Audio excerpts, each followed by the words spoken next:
Good evening, everybody out there in the music gallery audience and the internet at large. I'm David Dacks, I'm the Artistic Director of the Music Gallery, and welcome to the first edition of the Music Gallery at Home. And thank you for joining us, taking some time out of your evening tonight. I'm going to be in conversation with my old friend, but most of all, Toronto creative music mainstay, Nilan Perera. And it'll be about an hour long.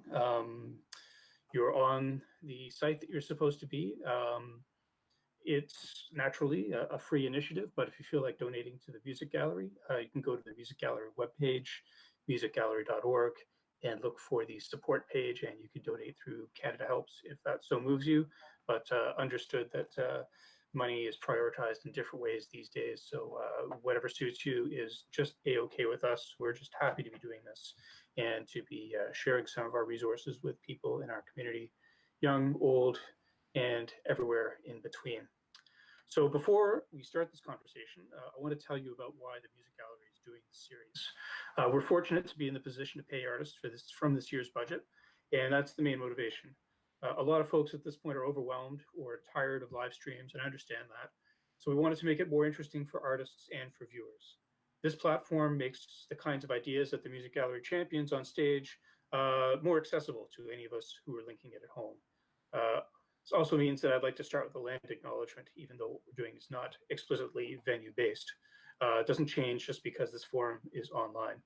We need to continue to remember the history of this land and its original people who are under higher risk at this time.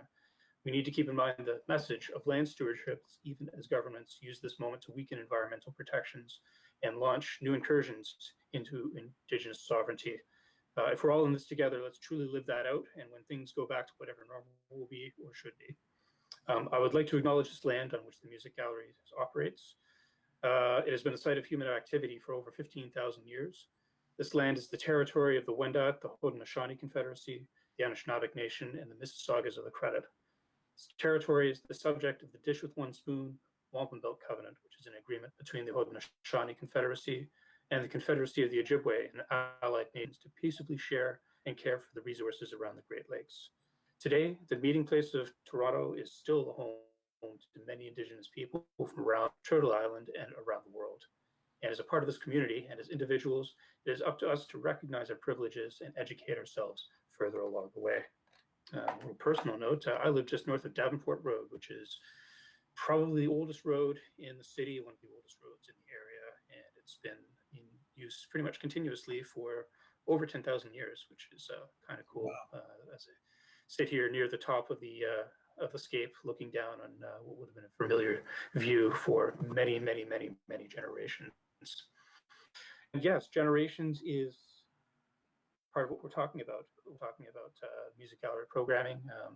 As you all know, we've been around for about 43 years now, and lots of different people have passed through the doors, or as would be now, logged into our social media. And part of the initiative that we're doing at the Music Gallery at Home involves interviews with veteran or elder presences at the Music Gallery and in and around music, not unlike our Music Gallery History series, which has been going on for 3 or 4 years now. All of these are documentation when it comes to creative music and improvised music. So very important, and we're very fortunate that we have lots of recordings and transcripts of things, paper items from the very beginning. Not that many places in which creative music has thrived have been able to do that. So it's a real priority for us to continue to do that. So at this time, it's good to engage in conversation with people who maybe haven't had the retrospective treatment and deserve it. And that brings us to our guest tonight, Nilan Perera, who, as I mentioned, he's an old friend. We've known each other for, gosh, probably a third of a century at this point. Pretty close to that. Yep. Yeah. 5 years. Having met through CIUT, which both of us spent an awful lot of time on. Yeah. And Nilan has had, we all have unique careers, that's for sure. But Nilan has really run the gamut artistically in the time that I've known him and long before. So let's get into it relatively chronologically, but who knows where the tangents are going to happen. It's an improvisation. Improvisation, exactly. We're all improvising right now. If that wasn't clear before, it's certainly clear now in this day and age. So Nilan, give me the brief rundown of your early years. You'd be born in Ceylon, a country that no Yes. longer exists in that name, came Yeah. to Ottawa with your folks, and you became a metalhead. Yeah. I mean, it was Ceylon back then. My dad set up the embassy in Ottawa on Powell Avenue in Ottawa, and he brought us over. He was still in the diplomatic corps, and he ended up going back to England for a year and then coming back and decided my mother basically twisted his arm to stay here. And so my mother was a teacher in Ottawa, and she retired after 45 years of teaching, and my dad became a teacher after that. And myself, we came over in 1957. I was 4 years old. So I kind of grew up at a time when the music was shifting in terms of popular music, because that's really all you were exposed to. And so I can remember listening to She Loves You on a friend's tiny record machine on with 45 RPM and things like that. Um, I had a very odd upbringing. I was in a very strict immigrant family situation, and music is not something that was valued in of itself. They gave me the piano lessons, but only because you're supposed to have piano lessons, and I bailed out of that. And they weren't really allowing me to listen to rock music and pop music. It was very strange upbringing. But anyway, I inevitably left home, but in the interim, got into things like listening to music in my dad's car, for example. When we drive somewhere, it was like CFRA would be playing all the rock music, and it was a very strong association with the messages from back then. When the Rolling Stones played "Get Off My Cloud," I knew exactly what they meant, and and then went on to later on the ties with the authority in my family became more and more indistinct. And I began to listen to things like Led Zeppelin and Blue Oyster Cult and bands like that from early Blue Oyster Cult. And yeah, it just was, as you said, a metalhead. I mean, it was all rock and roll. And I joined my sister's band. I'd started playing guitar, fooling around with guitar then. I joined my sister's band, and we were covering like Little Feat and Steely Dan and fairly complex music at that point. But then I stopped and just got into other stuff. I was working. I mean, I didn't go to music school. I dropped out of high school, and although I think I do have my high school credits, but and then kind of left and was on my own and hung out with my friends. Lived in apartments and lived the rock and roll lifestyle. Going to see the Rolling Stones with Stevie Wonder at the Forum, the Who, Quadrophenia things, just your typical rock life. And then I moved to Toronto in '77, which it was a really interesting time to be alive then, man. It was like Toronto was like, Lower East Side. There's a lot of that gritty New York feel to Toronto then. Like Parkdale actually started at Spadina back then, as you probably remember. And I was hanging out with jazz musicians quite a bit for nefarious purposes. And then improvising. Yeah, improvising. But I wasn't playing an instrument. It was just like they're really great bunch of guys. I mean, and I really enjoyed being with them. And Graham Kirkland, who is maybe still is an incredible drummer. He's in banking now. Invited me. Found out that I played guitar, and everybody was just really open. And he said, "Well, come over and play." And I said, "Well, I can't really play." And he said, "Come over and play anyway." And then I went over to his house, or to the house where everybody lived, and improvised with him for almost 2 hours straight. And I mean, Graham was kind of being jive, and essentially he wanted me to smoke him up or something, and because I had some hash at the time. And but after that, he kind of leaned over his kit and got very serious. I can just see the image of him holding onto his ride cymbals, looking me straight in the eye, in a very serious tone of voice, basically saying, "You really have something there. You should work on it." And I was on cloud nine, like I hadn't been a guitarist or a musician for a very, very, very long time. Up until that point, I was just working, and A-shirts, slop shirts, being a graphic artist, and so I wasn't doing anything really connected to music. But that was the moment. Like I went home and it turns out like a month later I started going out with my first love, and she said, "I'm not gonna hang out with a druggie." So I said, "Fine, I'm quitting." And then by uh, I got picked up by Tom Walsh, who heard me jam in the basement. Now that house basically was home to some of the finest musicians this country has produced. They were all young then. They were part of the Claude Ranger Sextet. Victor Bateman was down there in there as well. And there was I was in the basement with them jamming away. Tom Walsh came in, who had Thin Men with dancing hats before then. And he said, "Do you want to play? Do you want to play in a band?" And I didn't read music. I didn't know music. I said, "Oh, okay." And within about 2 years, I was basically playing in about three or four bands. But that was the time in music in Toronto. We were really heavily influenced by the no wave scene from New York and the harmonic scene that Ornette Coleman was, well, he started it. So it was a very specific moment in Toronto history.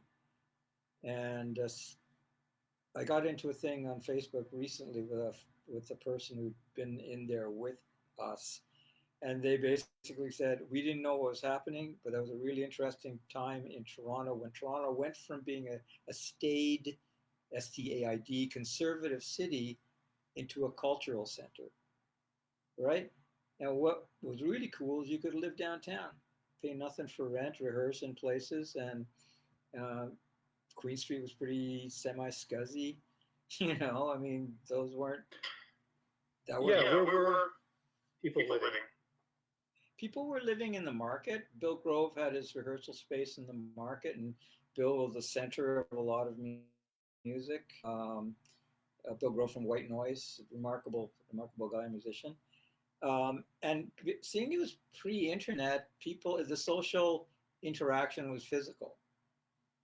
There were bars. We'd play in bars, Cabana Room, Cameron House, of course, the Music Gallery when it was down on um, Richmond Street, and even before that. And so it was a bar culture. I mean, everybody connected by phone or by mail. I mean, it was there was no internet. So the whole society operated on that basis, which is really cool in a way because the bar became an interface between people who had no idea and almost no interest in creative music or new music or whatever, but they'd come in to drink. Like I can remember sitting in the back of the camera, or my girlfriend at the time in the back of the camera, and guys would come in and say, "We just want to come in for a beer." And my girlfriend had said, "It's $5. Just pay the $5 to come in and sit down." And they'd complain and they'd go and sit down and totally ignore us up there playing music. But every once in a while, one of these people would turn their heads come up to her and say, "What are these people playing? I've never heard anything like this." So there was a social interface that was like, it wasn't silos, right? It wasn't just sort of like, "Oh, you found this out, so you go there." I mean, the hosers would come in, right? It'd be like, it wouldn't be like people who were arts oriented or people in your community of musicians or school or anything. So it was really fun time, and we were covered by Much Music. Yeah, You know? right. I guess it was fortunate that Much Music was also in the same neighborhood.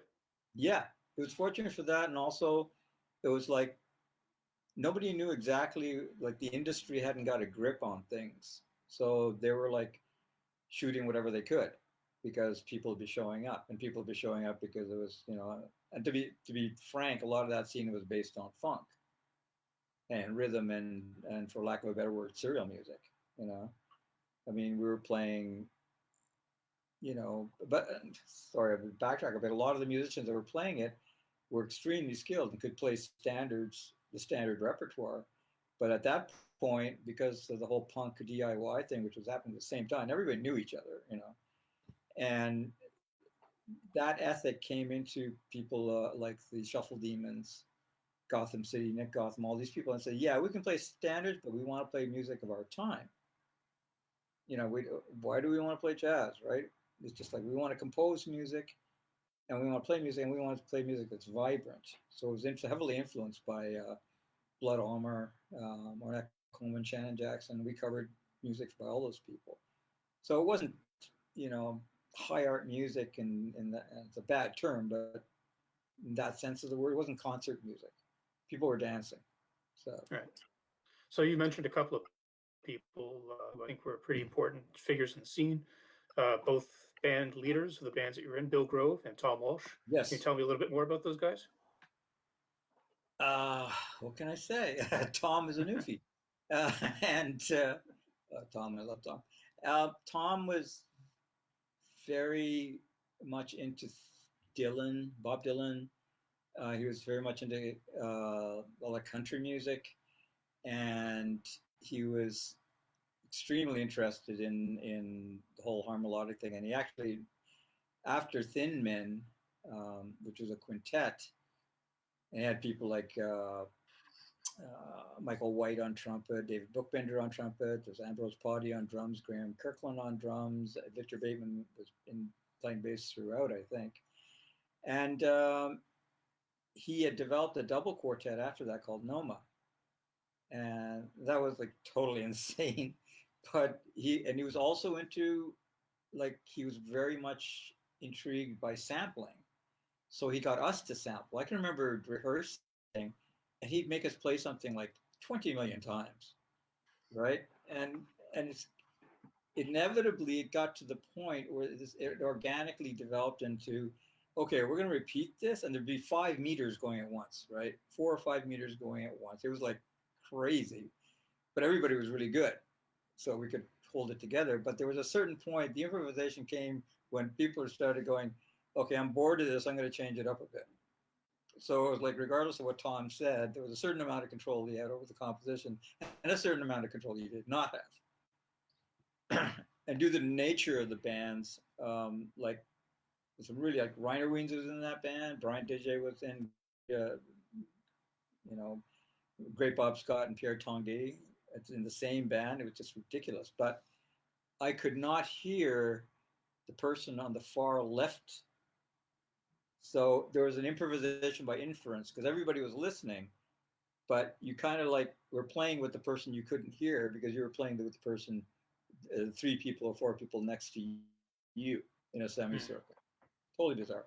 Bill, Bill was doing white noise, and then I got into Bill when got in Bill's bands when we started Knocking Fudge, which was kind of like a version of white noise, except Bill wasn't singing, more instrumental version. And Bill wrote for that. And I mean, again, tremendous players in his band too. John Leonard was in that band, and Bill still, both those guys are still composing to this day. Bill has a basement band. He inevitably lost interest in performing in the same way that he did before, which was basically staying up till 1 in the morning in a bar, and kind of relegated himself to composition and then creating music specifically for that compositional form. Well, Bill, unlike a lot of the music at that time, many of his bands were recorded Yeah. and put on vinyl, that is. Oh yeah. Well, Bill's got everything, man. I mean, I think he's still BillGrove.com, but he's archived everything. Bill is a collector. Tom maybe not so much, but yeah, Bill's got everything. He's got stuff. I mean, there is a great wealth of material backing up there, including Scalculators, which you were talking about, but before. So yeah, I mean, it was. I mean, there's a whole community too. You know, I'm not saying there isn't a community now, but you know, like Thin Men shared the stage with the Shuffle Demons and at Lee's Palace. We did the walk onto the stage with the both bands doing a Shuffle Demon song. It wasn't Spadina Bells, it was one of their instrumentals. And people walked through the audience, came in, plugged in, and just hammered it, right? Right. So there was a real kind of social interplay based on the social interplay of a bar scene then. It wasn't based on what we see on the internet or interaction on the internet. So the time frame that you're talking about here is largely the 80s and into the early 90s, Yeah, or yeah, yeah. 80s into the 90s, and and then everything kind of fell apart. I was still playing music. I played music throughout from then until now, pretty consistently. And there was an interesting shift. I mean, people get older, they get partners and kids, and want a more stable life or not. And some people are still creating music. Some people are not creating music. Some people have moved. So that scene kind of fell apart. Um, People became famous. I mean, like Glenn Milcham, the drummer for Blue Rodeo, was part of that scene. Holly Cole, the singer, was part of that scene, yelling away, right? Graham Kirkland became an investment banker. All right. And Kevin it was Hearn, just I guess, was part of that scene in a way. Kevin, yeah. Yeah. Totally. Kevin's such a lovely guy. I just Yeah. love that. And and of course, the Shuffle Demons are still working. I don't know, so not so much now with this crisis, but they're touring all. Mm-hmm. You know, Stitch Winston organizes and gets it together, and with Rich Underhill, and they go out and tour the world. So you know, but they're doing their thing. Not much different from when they were wearing pumpkins on their heads, playing on outside the Eaton Center, right? So, but other people have moved apart. So a new group of musicians started coming out. I guess the people I've noticed um, that have come out of that is what I call the rat drifting scene. People like well, Martin Arnold did some stuff, but it was Eric Chenot. There's a group of people who came out of York. Mm-hmm. Ryan Driver, Eric Chenot, Robin Buckley was amongst them. There's a couple other people I've forgotten, but all of a sudden this thing came out, and it developed into some of the most original music I've ever heard in my life. I mean, it was just sort of the frame of reference of what I consider the rat drifting scene was more towards um, the cranky country folk music, ancient folk music, and things like that, right? And weird use of electronics and stuff, and very lo-fi, quiet music, um, and it was stunning. I mean, that all those people who did that stuff. Ryan's still making music, Eric's still making music, and it was just like amazing how they developed. And there wasn't anything around like that. Like Yeah. This is like the late 90s, early 2000s at this point. yeah, yeah, yeah. And it was weird because there was a certain point in there where the only people that I knew, and I don't want to pull ego on it, was hand slaying, playing improvised music, and improvised, you know, free jazz, like jazz-based music, Mm-hmm. and the noise part of it, or the more cranky part of it, was CCMC. Um, with Paul Dutton and John Oswald and John Camavar and I'm missing the other one. Michael Snow. Yeah, so they were more the art music type stuff. What Hanslang was doing was mostly the guitar based stuff. I think Bill was still performing then. I wasn't in his bands anymore, so he was still performing with Sweetness and Light. I was in Sweetness and Light, but I don't know. It's kind of muddled, but the scene kind of imploded a bit. Yeah. Then these guys came in and brought that kind of, well, the youthful energy. I mean, it's all cyclical. You know, it all goes Right. to, you know, who's coming out of the music school, who is hanging out together, who's making bands together. Do they want to hang out with the old guys? No. Or old women. They want to hang out with themselves and do their stuff. And it just blossomed. I mean, people should really check out the Rat Drifting catalog for that, because that's, I mean, Yeah. like listening to At least that web page is still up, so people can. yeah. I mean, it wasn't like Ambiance Magnétique in Yeah. Quebec. I mean, that was very specific and very derivative as well, aside from real conceptual things that are happening, like Trésor de Langue by René Lucier. But a lot of the seed from Ambiance Magnétique was a combination of the Quebecois. And I'm grossly generalizing here because there's plenty of releases on Ambiance Magnétique that don't reflect that, but that's my sense of how they worked. And but Rat Drifting was a whole other ballgame. It was just like a completely different aesthetic than I ever encountered, as I've seen and as a group of musicians. So you're talking about different camps or different sort of aesthetic situations with Yep. people. One of the reasons why I want to talk to you is that you have bridged so many of those things. How would you describe, especially after the first round of playing with the harmologist, like how did you situate yourself within the scene? What did Well, you have to offer to it? well, it's interesting because it was all by associations. Like I started hanging out with Rainer Wiens, who has been a collaborator and a mentor. I mean, Reiner's pretty much borderline genius. And while he was in Toronto, and we just started working on more complex music and complex improvisational structures. Like we learned uh, pieces out of the Microcosmos by Bela Bartok, the student studies of piano for piano. Tried to get a handle on some Messiaen and was driving us nuts. And so it became smaller for me in terms of like, okay, who do I play with? I was playing with Hanslang, and that was like, we rehearsed for close between 2 to 5 years just in John Lennart's place. And You and Rob Clutton and John Rob Lennart. Clutton and John Yeah. Lennart, it was just like, you know, and the first gig was over, like they supported Charles Gale, and we opened up for him to part of the No Wave Next Wave Festival that Ron Gaskin put on as a part of the Toronto Jazz Festival. So honestly, it's a bit hazy at that point because I also started to have a bit of a family life with the first person, my first love, who had kids, and she had grandkids that came later. So I was like, right. But I was still, Noma was still operating, I believe. Honestly, it's a bit hazy. I mean, I started developing interest in other aspects of music at the time, and also I'd gotten into CIUT by that time. Right.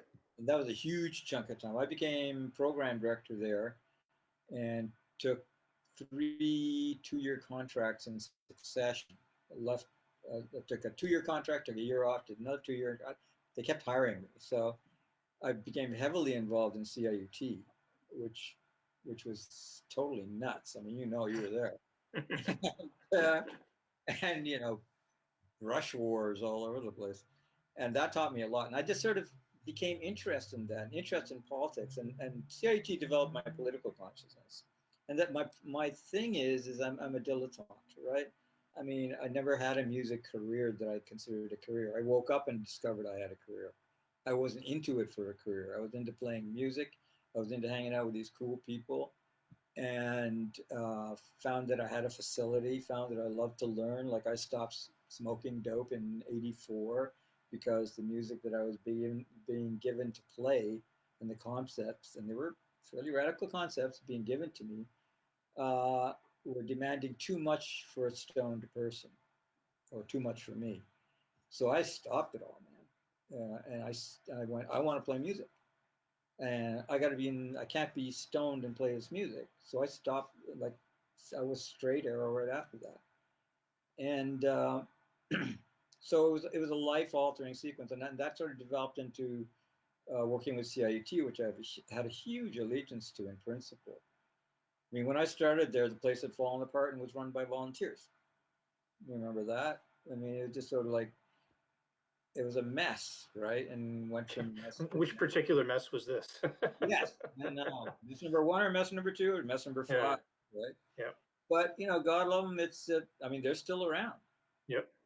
they're still around. I mean, it's CKLN's gone, Mhm. and CIUT nearly went, and uh, we came close, right? But and both of them almost, CIT almost went, and CKLN did go because of some pretty pretty crazy infighting, Yeah. and it makes me sad and angry at the same time because CKLN was a great station, but there was well, I'll say it, there was a distinct lack of grace and love in there.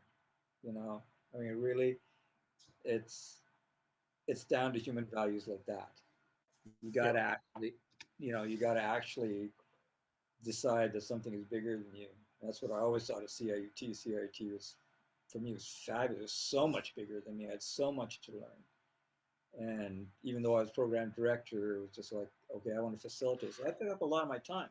I wasn't playing a whole lot of music then. And but I always stuck to it. I mean, I didn't stop music. Mhm. It just became somewhat secondary. And then Well, you started to get into different types of projects as the 90s went on, into more multidisciplinary things like Cinnamon Sphere, your project with Sarah Peebles, yeah, things like well, that. let's not forget the let's not forget the excalculators here. Okay, Okay. we should talk about them. You were heading it up. That was phenomenal too. I mean, that was a remix band when nothing like that ever existed. Uh, playing that Mac up on stage, nobody's seen that. Nobody's seen that before. And also the fact that Nick Holmes, our sound guy, who was collaborated you on music with you on music project way back in the day, he was doing live dub off the board. So that was very challenging conceptually to the musicians on stage. I knew Great Bob had like somewhat difficulty with it because it's sort of like when the recordings came back, uh, our parts had been, excuse me, go away. Our parts had been altered to the extent that sometimes they're unrecognizable, right? And you had to kind of give up that sort of aspect of yourself, that ego aspect of yourself. And I knew pretty close to the beginning, as soon as I started hearing the recordings that were coming out, what you guys were doing with it, I was just totally blown away. It's just like, okay, this is great. This is a recomposition. It was almost like being a classical musician, except you weren't playing parts. Is that your sound was subservient to the vision of the composers or the recomposers. Also, let's not remember the Dust Brothers too, the Rust Brothers. Mhm. But oh, there's so many bands back then. But the Excelsiors was a radical shift too. I mean, when we played, what was that basement? Comfort Zone. We opened up for Christy Duran. Remember that?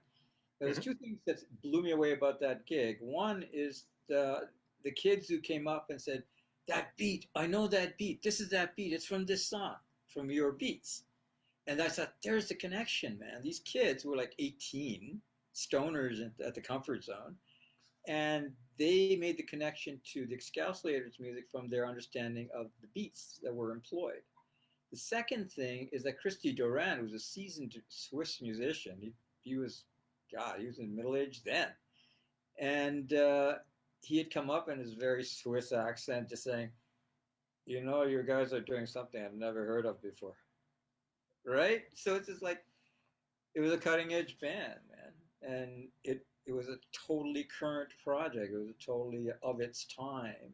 And nobody else was doing it. We were the first ones, Well, so I have to acknowledge, actually, you were talking about Tom Walsh and his interest in sampling yep, was really interesting to me. The way that he connected it to harmonics yep. in terms of the rhythm, the harmony, and the melody all being of equal value, and how you could play with samples and manipulate all those things and really pull something apart for its sonic value. That became really important in terms of how I approached electronics for Excalculators. And it was good to be playing with people like yourself and Great Bob Scott, Chris Gardner, Brian Didier, who could plug into it from both the beat oriented thing. So, on the one hand, had all the ultimate breaks and beats albums, but also the harmonic theory of sampling that Tom and John Oswald were exploring. And Yeah, yeah, I think it was very much a Canadian thing. very much a Canadian thing. Very much. I mean, also it's that was just it was before the internet was breaking too. I mean, the internet was just something that smacked into our consciousness with like a planet with the speed of light hitting Earth. You know, just sort of like everything was up for grabs after that. And what we're talking about is a scene that was constructed in a very different way. I hesitate to use the word organic, but I can't find another word that comes out of it that way. Organic in the sense of human beings interacting and deciding. Like, you know, like Tom would make, like I said, Tom would make us repeat stuff for hours. We were the sample. Mm-hmm. And how that developed into that cohesion. And the first Noma, I mean, I'm prejudiced, I was in it. The first Noma was the truly cutting edge band. Like we were just like destroying things. Like you didn't hear music like that. You know, it was kind of anarchic on stage, but the musicians were good enough to make music out of that anarchy. And with the Excalculators, we had fairly set things in the dub coming out of the monitors when we were playing live and your beats, right? So all that stuff was recognizable. But we as musicians, the bass player, whoever that would be, and myself and Great Bob, were playing in the midst of all that. So it was a different way of listening also. There's different sonic information coming out that wasn't necessarily familiar, but everybody was cool. I mean, we worked with it, right? We stayed in the band. Nobody said, you know, nobody walked, right? Yeah, right. People had other things to do, but it was like, hey, shit, I want to play this. You know, this is cool. Yeah. Yeah. So how would you contrast that to the other sort of beat-oriented band that you played in, which was Lal for a few years when they were a full band? God bless them. They just celebrated their 20th anniversary. I know. I love those guys. Yeah. Well, Lal was softer. Lal was more political. The beats weren't, and they weren't an instrumental band. Okay, they had a vocalist with. There's a whole different thing about playing with vocalists, right? It's just sort of like you have words, you have to hear the words. They were concentrating on hearing the words, so the mix was going to be slightly different. There wasn't any dub off the board, but we're talking about the difference between instrumental and vocal music, right? Like we were approaching moving people from just creating sound, not just, but creating sound. Well, that's the same as classical music or jazz or anything like that, right? Whereas they were more oriented towards, you know, conveying a message through their words. So the music was assisting that, you know. So there were arrangements. I played them. It was really fun to play, and it was really a blast to play with in front of like a bunch of dancing young people. You know, it was just sort of like I wasn't that young back then either, right? So it was like it was cool. It was a family vibe. It was a real family vibe. And during the shift where they lost a bunch of other people, I was on top of that and said, okay, we got to get Rakesh in here, Rakesh Tiwari. So I was instrumental in, I think, in bringing another level of musicianship into that band. But they eventually, it became apparent that I just looked at Nick once, Nick Murray, who does the mixes and the beats for that band. I said, you don't need a guitarist. Like really, I mean, I'll contribute samples for it. I've played bass lines for him that he's used, but it became at a point like you are a sonic band, and live musicians slowly became, and like they don't use live musicians now. No. But that became the aesthetic, and frankly, I saw that coming, and I was happy to leave because I saw that as being, you know, I saw my participation as being extraneous. Like I can play, I love to play, but it's just sort of like I like to play music, and I was able to be objective about it at that point. And hey, it wound up to work, right? Because they're fabulous and they're fabulous live. Nick and Rose make really amazing, cool music. Dark Beings is a really good CD. Mm-hmm. It really is. Rose just dropped a track the other day, which I Yeah, haven't checked out yet. So yeah. It's all happening. um, actually, I think one of the first times that I saw them was at a night that you curated, one of the original Synaptic Circus nights, What was that? and this had been 20-something years ago, Oh God. maybe not that long. Um, so as a curator, which is different than playing, Yeah. how do you navigate that, both then and now? Love. I love Uh, music. uh, oh yeah, I sorry. love. Yeah. I mean, basically, it's just like I think it's my background in not playing music. I approach music as a fan. I've been a huge fan. By the time I started playing music, I had about 3,000 pieces of vinyl. Everything from early Roxy music to Ornette Coleman to Olivier Messiaen. I just loved music, and I approached curation that way. There is an instinct of matching. Like I have a standard too. I mean, my record collection or my CD collection was my university. And even though I don't pretend to be as good as John Coltrane, there's a quality of expression that I as that texture. It's not. I don't know how to describe it, but good. I have a standard of good, and I hope to play up to that level. So the people I look at, I'm going like, I want to put these people in in a playing situation, whether it's mixing improvisers together. And I hear people like I'm thinking like, oh, they would play good with. It would be really good if they played together. And most of the time it works out. I'm happy to say. Um, so curation is like I hear it in my head from being familiar with people's playing, and then I can put them together. Or I can hear bands that I really like and try and invite them. That's little bit more difficult sometimes because it's people's schedules. It's a bit easier to get the improvisers together, and just create situations where people are free to meet each other instrumentally.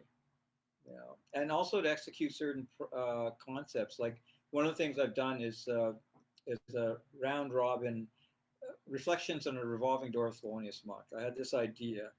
It came out of a dream of three pianists playing one piano, but in sequence. One person would start playing monk.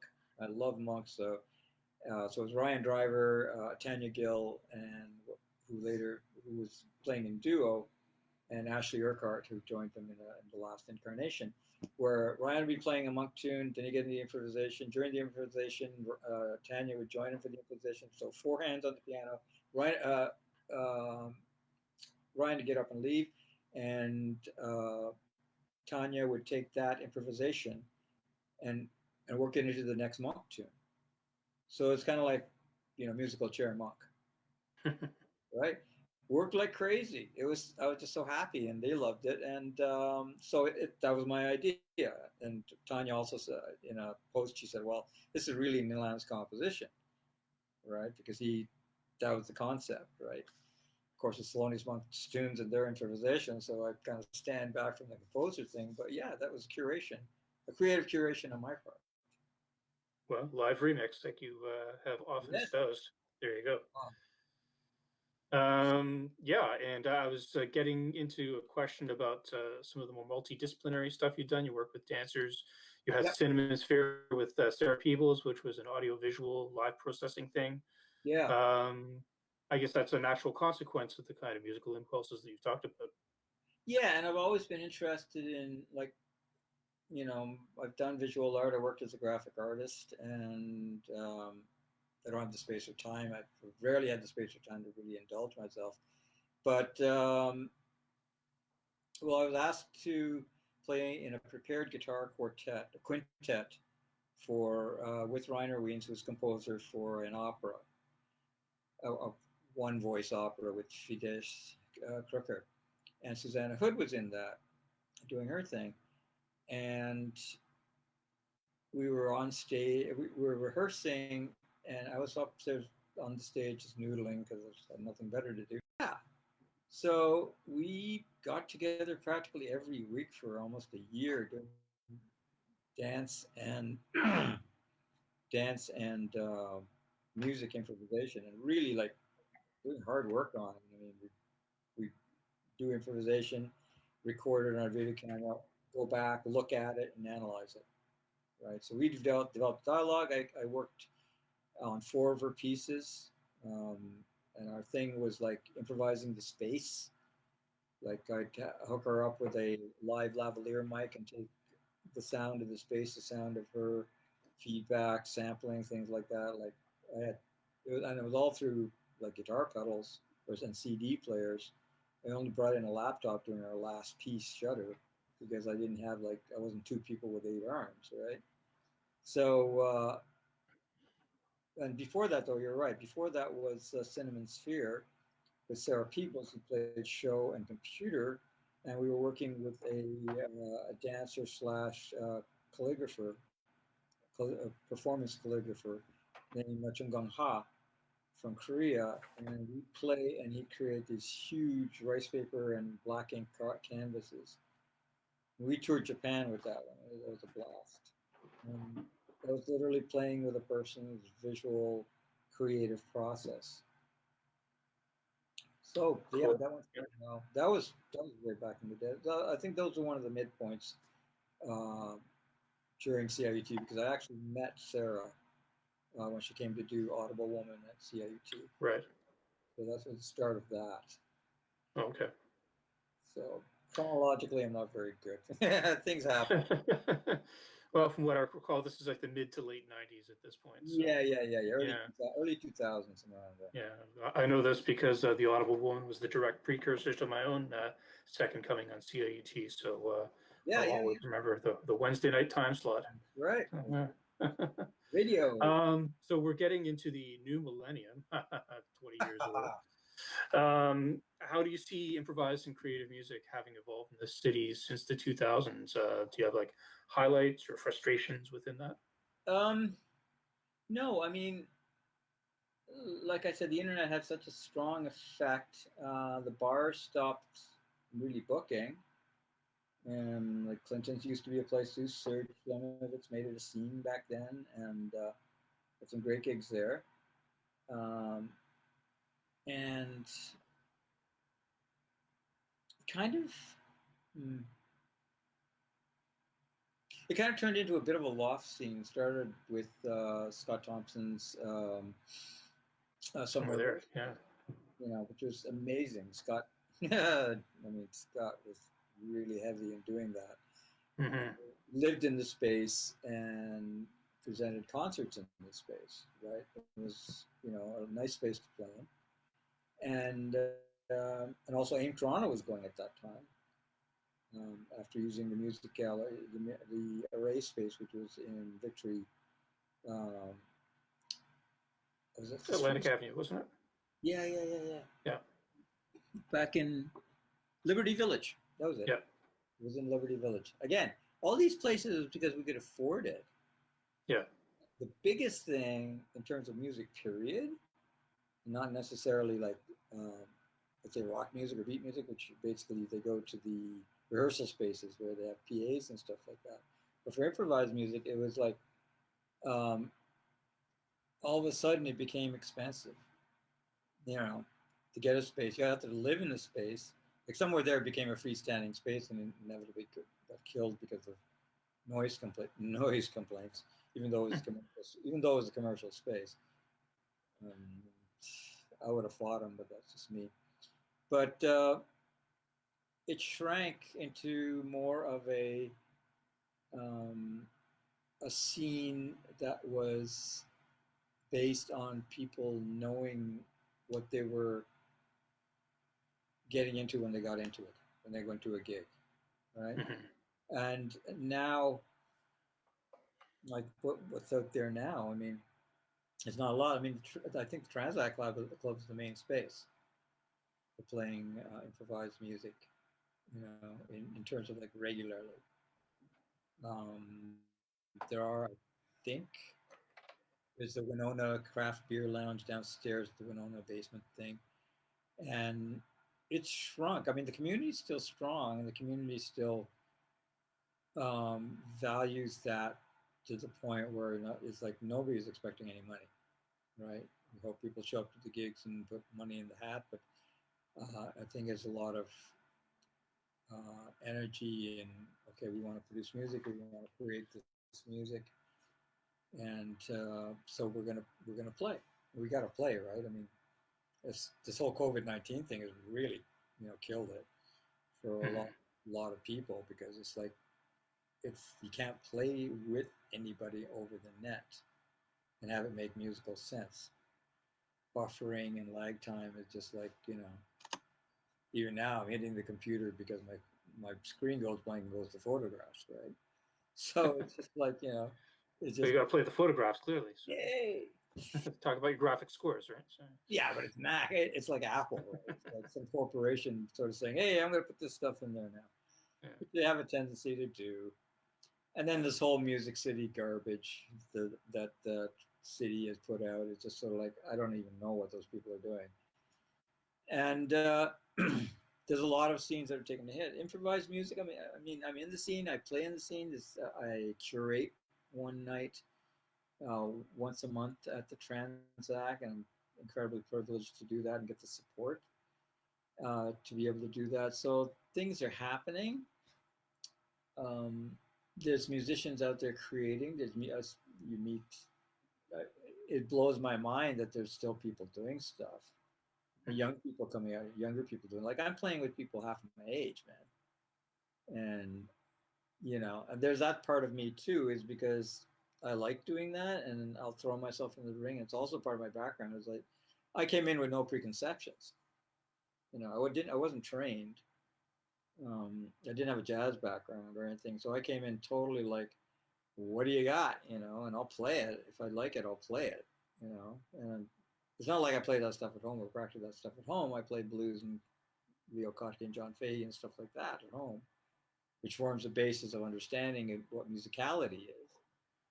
And I go and play, more abstract music out there. So, well, at least I think at this point, unlike say in the mid '80s, you're probably not the only brown person on the scene. yep, one of the very few. Yeah, well, It's like Nicole Rampersad, myself. Um, I mean, who else there, man? I mean, you'd almost know more than me.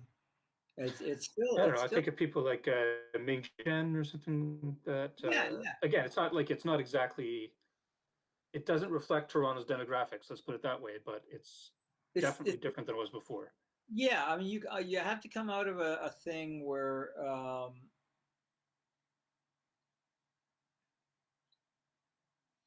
I don't know. It's touchy. I mean, I'm a brown person, and I've been called names, and but I've often thought about, okay, what's it going to take, right?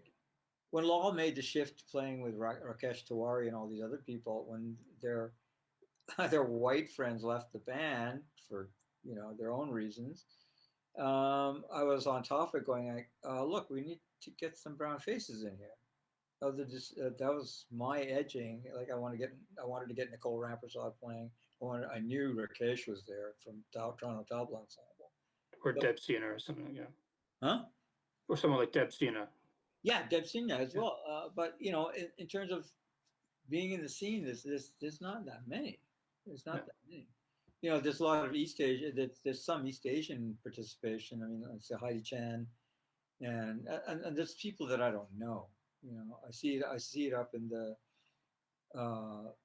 like your booking stuff, right? And there's Melody McIver from First Nations, and various people. It's not, but it's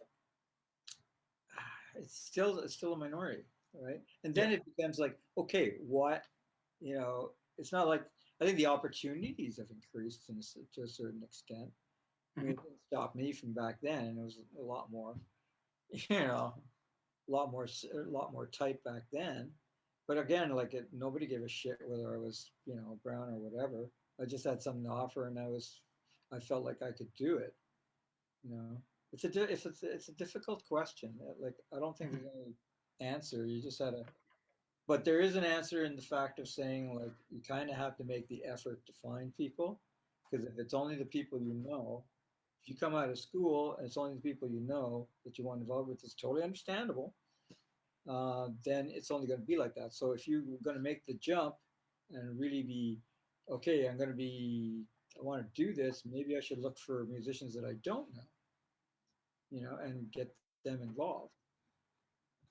I don't know. That one's hard.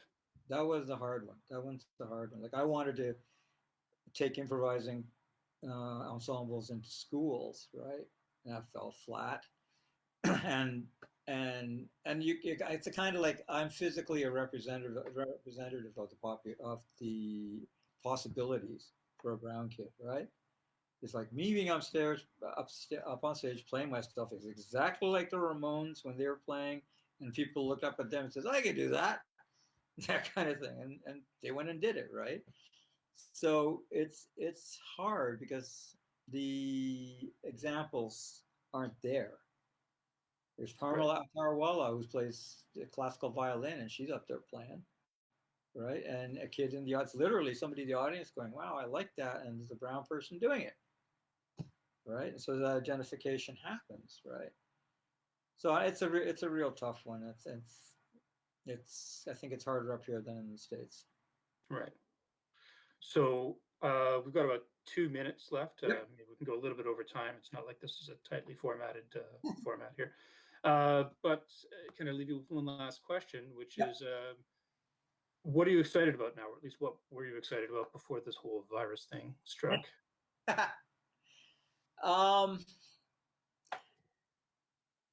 Well, the possibilities in curation. I mean, the best thing, the most fun thing that I do is curate, and of course play music, get together with people and play.